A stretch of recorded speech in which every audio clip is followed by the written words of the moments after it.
Oke, Assalamualaikum warahmatullahi wabarakatuh. Nama saya Muhammad Taufik Ramadan dengan NIM 2023-52660. Dan ini merupakan video ketiga untuk tugas dari praktikum pemrograman berbasis platform.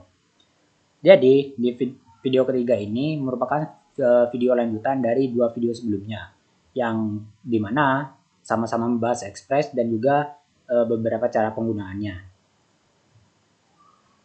Nah, di video pertama kita belajar untuk membuat routes, kemudian mengaplikasikan fungsi yakni metode get, post, put, dan juga delete, di mana data-data dari metode tersebut akan tersimpan di file JSON. Nah, kemudian di video kedua kita tidak lagi menggunakan JSON, melainkan menggunakan skema Prisma, yang dimana Prisma sendiri langsung terhubung ke dalam SQL database. Nah, di video kali ini kita akan membuat agar proses dari video kedua tersebut tersusun lebih rapi, yakni dengan cara memisahkan controller yang awalnya ada di roots, kita pisahkan ke foldernya sendiri, yakni folder controller seperti ini. Nah, sementara folder roots tinggal memanggil metode-metode yang sudah ada di file controller masing-masing. Nah, tapi sebelum itu kita kembali lagi bagaimana caranya bisa sampai ke tahap ini. Pertama, yang kita perlukan tentu saja Express yang sudah terinstall di komputer. Nah, bagaimana cara menginstal Express-nya? Pertama, yang harus kita periksa adalah apakah Node.js atau Node.js itu sudah terinstall atau tidak di komputer kita. Caranya cukup sederhana, yakni tinggal saja buka terminal. Saya di sini menggunakan git bash, jadinya tinggal tuliskan kode, yakni node min-v. Nah, di sini keluar versinya, yakni versi 22.19.0. Kemudian kita harus memeriksa versi dari npm kita. Sebenarnya bukan periksa versinya ya, periksa npm-nya apakah terinstall atau tidak. Di mana kita tinggal menuliskan kode, yakni npm min-v. Nah, di sini juga tertulis kodenya. Nah, terus bagaimana cara untuk menginstal Express-nya? Cara menginstal Express, yakni tinggal menuliskan kode. Bentar, ini bisa digedein nggak? Nah, yakni npm init min-y. Nah, setelah selesai diproses, kalian bisa tinggal tuliskan kode lagi, yakni npm install express. Dengan begitu, Express secara otomatis akan terinstall di komputer kalian. Nah, setelah folder Express kita install, apa yang seharusnya kita lakukan? Nah, setelah Express terinstall, kita harus membuat file dengan nama app.js atau index.js untuk file utama yang akan dijalankan saat server ini akan digunakan ya. Contohnya di sini seperti file ini ya, sudah saya buka. Nah, dimana di file ini kita harus meng-require, yakni const express require express, dimana kita membutuhkan express untuk menjalankan folder ini, dan juga console log berupa link dari log server yang kita jalankan ini. Nah, kemudian setelah itu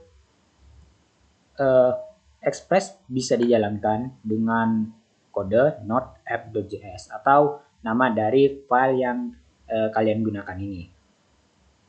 Kita coba terlebih dahulu apakah Express kita berjalan di sini. Kita tinggal tuliskan not app.js.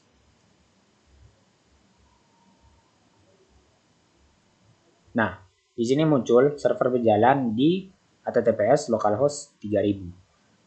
Karena di sini Express sudah berjalan, maka kita tutup dulu. Nah, karena Express sudah ada, jadinya sekarang kita yang kita butuhkan adalah Prisma. Bagaimana cara kita menginstal Prisma? Caranya hampir sama. Pertama, kita cek node dan npm kita. Kemudian tuliskan kode npm init min-y, kemudian install Prisma. Caranya kita tuliskan kode yakni npm install Prisma, min save min def. Sebenarnya kalau tidak bisa ada alternatif ya untuk kedua ini, tinggal dicari saja. Nah, setelah kode pertama selesai, kita tuliskan kode keduanya, yakni npm install add prisma/client. Nah, setelah Prisma berhasil dijalankan, kita harus menginisialisasikan Prisma tersebut menggunakan kode npx prisma.init. Nah, apa yang dihasilkan dari instalasi Prisma tersebut? Yang dihasilkan dari instalasi Prisma tersebut adalah pertama, yakni folder Prisma, dan kedua, file.env. Nah, apa yang harus kita ubah di sini? Pertama, yang kita harus ubah adalah file, yakni .env. Yang di dalamnya kita harus masukkan URL dari database yang akan kita gunakan. Di sini sebentar. Nah, URL database yang saya gunakan adalah mysql/root@localhost 3306/ nama database yang saya gunakan, yakni bookstore. Nah, kemudian setelah URL berhasil ditambahkan ke dalam file.env, kita bisa membuat model atau skema baru ke dalam file skema.prisma. Nah, sebenarnya skema itu buat apa? Skema itu bisa dibilang kita membuat tabel dalam SQL tapi tanpa menggunakan SQL, tapi lewat perantara Prisma. Di sini kita bisa lihat di bagian skema.prisma. Nah, di sini adalah model-model yang sudah saya buat untuk tugas kali ini. Yang pertama adalah model user, kedua itu model buyer, ketiga model voucher, keempat model produk, kelima model order, keenam model detail order, ketujuh ada model rating, dan kedelapan ada model out token untuk autentikasi. Nah, setelah itu selesai, apalagi yang harus kita butuhkan? Nah, setelah kalian membuat skema, pastikan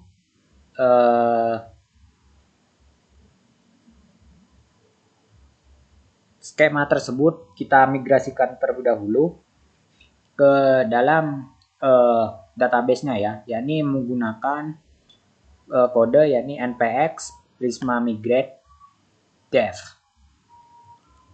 Kemudian nanti kita bisa memberikan nama dari migrasi tersebut sesuai dengan keinginan kalian ya. Nah, setelah semua ini selesai, barulah kita membuat folder roots atau controller. Nah, karena tadi di bagian model ada sekitar berapa ya? Ya segitulah ya.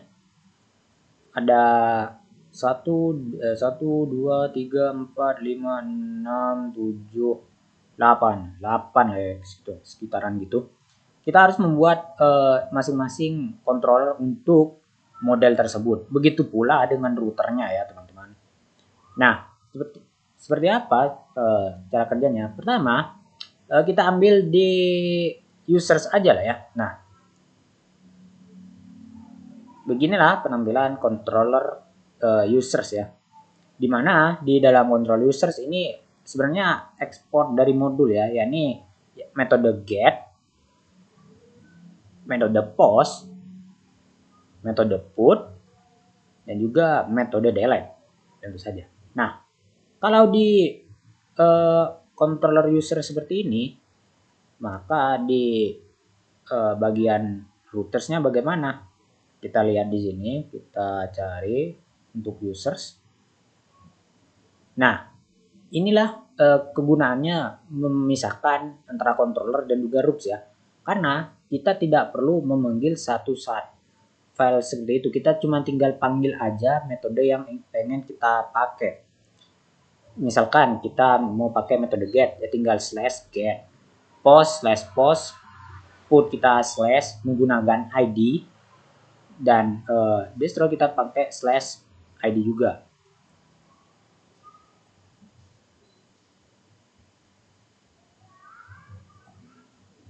Nah, di sini sudah ada masing-masing ya. Ada kita ada users. Nah, ini ada buyers, sama juga ada metode get, post, put, destroy alias delete. Kemudian ada produk, sama juga ada metode get, post, put, dan juga destroy atau delete. Kemudian ada order. Di sini ada metode get, post, put, destroy, nah dan sebagainya. Pokoknya ini semuanya sama ya. Tapi di bagian roots kita juga menggunakan file index ini ya untuk mengakses roots-nya nanti. Di bagian depan app.js kita bisa melihat kalau dia membutuhkan roots dari file index-nya ya. Jadinya di sini file index-nya kita berisikan router banyak banget, dari users, buyer, voucher, produk, order, detail order, ratings, dan juga out ya. Jadi banyak tuh. Ini salah ya, kenapa double ini? Ya udahlah. Nah, setelah semua itu, bagaimana caranya kita menjalankan semua ini? Nah, pertama kita langsung saja lah ya jalankan dengan node app.js. Nah, kita jalan di 3000, kita buka Thunder Client seperti biasa. Di sini saya ada. Nah, kita ubah dulu ya. Nah, di sini kita coba get users terlebih dahulu ya.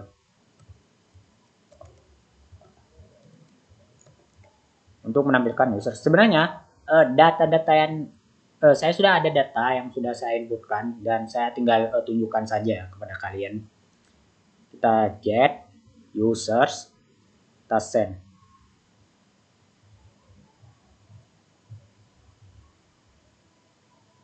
Oh iya Pak, lupa.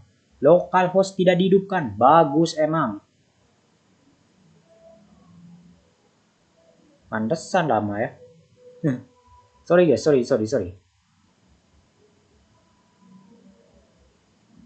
Nah, kita coba sekali lagi. Error.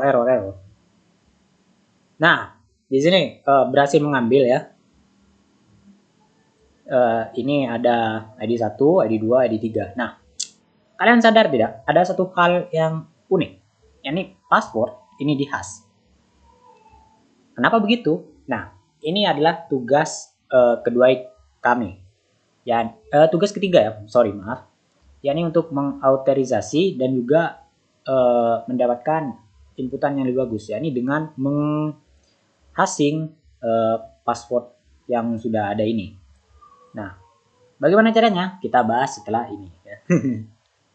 Kemudian kita coba get buyers ya. Buyers.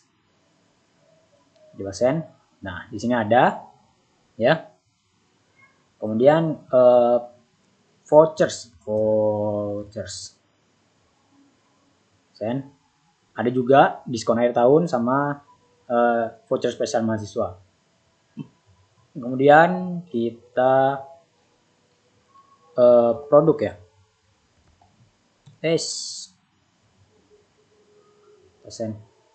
Nah, ada juga produk di sini ya. Oh ya, saya lupa bilang kalau setiap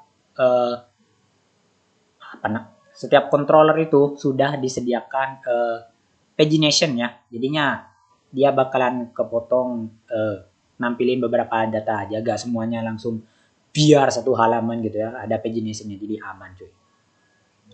Nah, karena kita udah kayak gini, kita coba tambah lah ya. Kita tambah di post, kita ke body, kita sebentar. Ada contoh, ada contekannya cuy, jangan.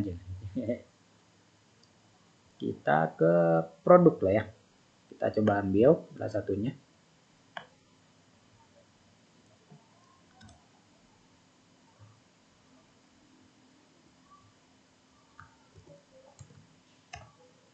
Produk kita ubah 3, ini kita ubah jadi waduh,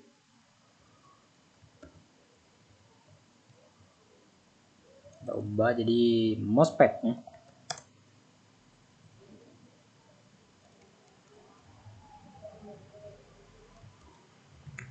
Bisa ubah agar stop 30, mousepad enak digunakan gitu.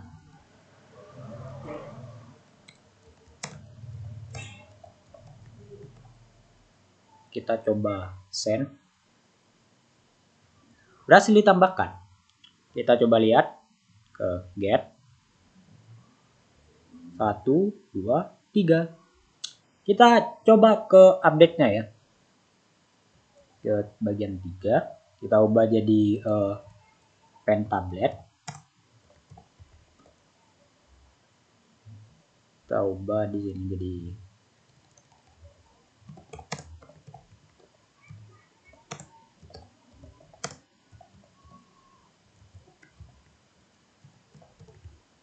untuk profesional. Ini ubah juga lah,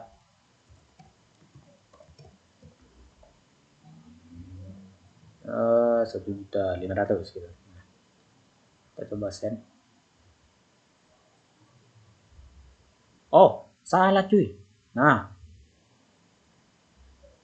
baru bisa. Astaga, Dragon kebiasaan ya. Sorry guys. Kita lihat. Salah. Ini lagi-lagi ya. Nah, sudah muncul. Sudah terjadi perubahan ya. Bisa guys, bisa. Tenang. Nah, sebenarnya ini semua udah bisa ya guys ya. Untuk selain user, produk dan lainnya. Cuman kalau dijelasin tuh kepanjangan gitu, dan video ini saya rasa gak bakalan ditonton full sepertinya ya, nggak tahu. Kalau kalian tetap nonton, terima kasih, jangan lupa like dan subscribe. Jadinya kita langsung ke main eventnya ya, main event gitu. Ya ini untuk tugas terbaru, dimana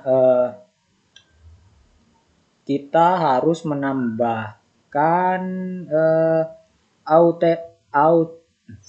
authentication dan juga authorization ya. Nah, akhirnya benar juga. Dimana kita harus menginstal beberapa hal baru ya. Pertama yang harus diinstal adalah di sini sudah saya sediakan, mana ada. Nah, ya ini install npm install bcriptjs atau Brickip tips ya, ini JSON Web Token dan juga token dev dan juga install course. Dimana ini berguna untuk menghash kata sandi ya, password, dan juga membuat token spesial untuk authorization-nya nanti ya. Nah, bagaimana caranya? Sebenarnya rada ribet sih ya sebenarnya. Oke, pertama apa yang harus dibutuhkan? Di bagian controller kita harus menambahkan controller yakni untuk authentication ya. Yakni out control, out aja lah ya biar sederhana gitu kan. Dimana ini berguna untuk melakukan pertama di sini ada mengregister user baru. Ya. Kedua untuk login. Ketiga untuk logout. Dan keempat itu untuk memverify token dan juga mengauthorize role sesuai role yang digunakan. Nah, role yang digunakan ada apa saja? Kita cek ke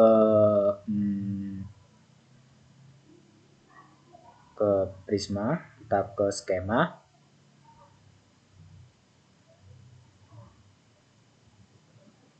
Nah, di sini ada yang namanya enum role. Ini berupa admin, member, dan juga buyer. Nah, dari sinilah role tersebut bakalan digunakan ya, yang kemudian bakalan digunakan oleh out control untuk melakukan susah banget dah. Nah, authorization. Nah, astaga dragon. Dimana itu juga digunakan oleh out. Di sini out itu sedikit berbeda ya, karena dia bakalan bukan post lagi, karena harus menambahkan slash baru berupa perintah yang bakalan digunakan untuk authorization-nya nanti. Seperti register, login, logout, atau enggak cek profile yang digunakannya nanti.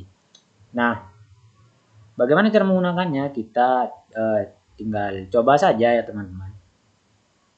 Kita ke slash gini, pastikan ubah terlebih dahulu, post, kita registration, yakni register, kemudian kita tambahkan data baru. Saya pengen member ya.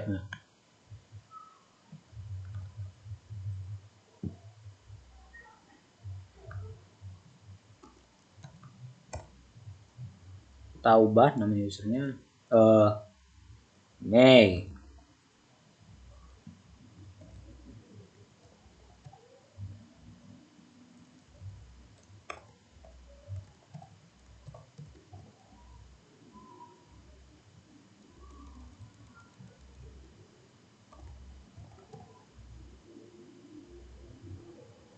Nah, seperti ini kita tinggal coba post. Berhasil ditambahkan dengan ID 4, kita periksa terlebih dahulu ke method get.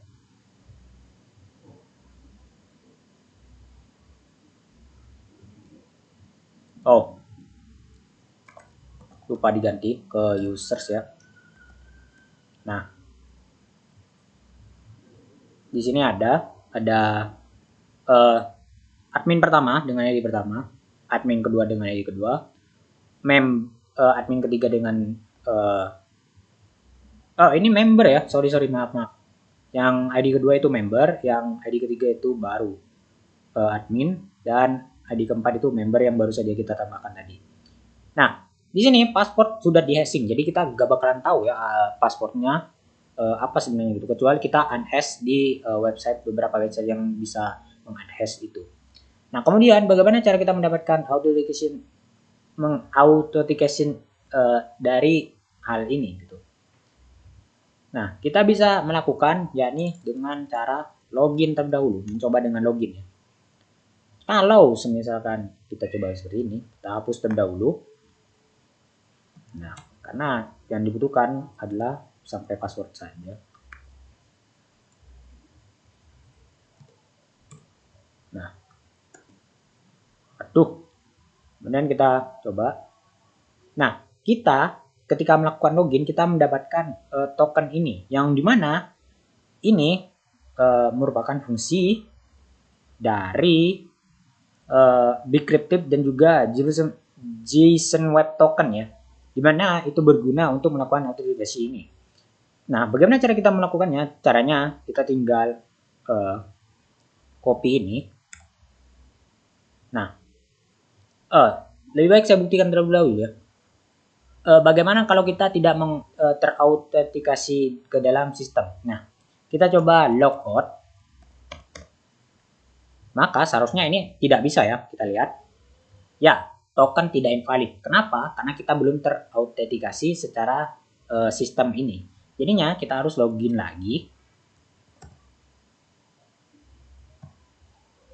Nah, kita dapat token, kita salin token ke out, ke bagian bearer, A dan juga V.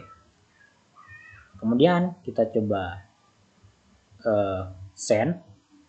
Nah, oke. Dan sekarang setelah token ada, kita coba logout.